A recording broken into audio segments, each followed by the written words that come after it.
2016, China will have the biggest numbers of millionaires on this planet. An investor once said, if you're not in business with China, you might be out of business soon. But statistics say, if you are in business with China, you might be out of business soon.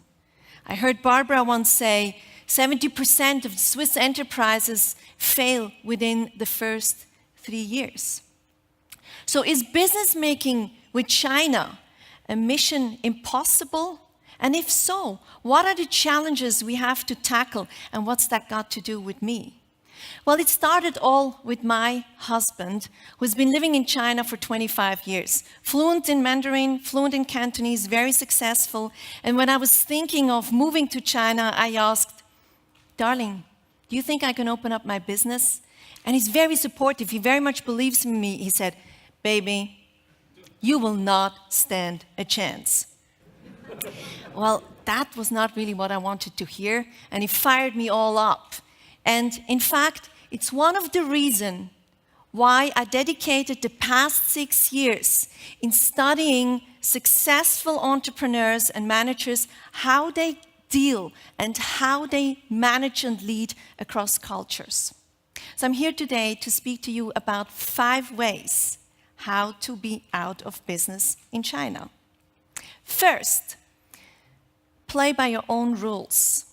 Imagine the Swiss national football team. 19 out of 22 are of cultural diverse backgrounds. Still, they can play the game. Still, they can win. Now let's make things a little bit more complicated. Let's take the Chinese national football team, by the way, also on the rise there, #1 in Asia, and mix them with the Swiss national team. They can still play the game. They can still win. Why? 2 reasons. First, they all play by the same rules.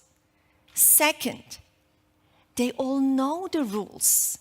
Otherwise, they couldn't play by them. Now, if you put the same diversity into a meeting room and make them work on a project, chances are very high that they're going to fail. Why? 2 reasons. First, each of them is playing by their own rules. And second, nobody knows that everybody is playing by the same rules. So how can you win here?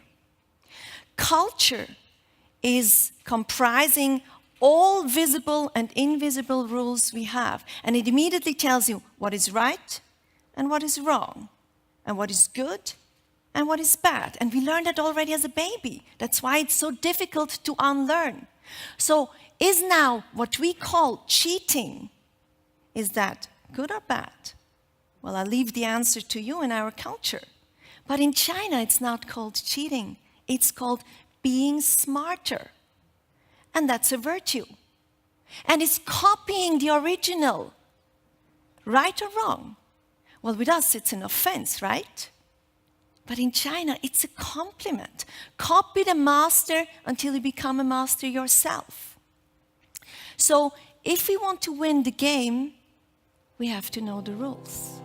The last speech of Nicole was for me the most valid and the most important contribution of the whole day, because we heard the whole day about market entries in China.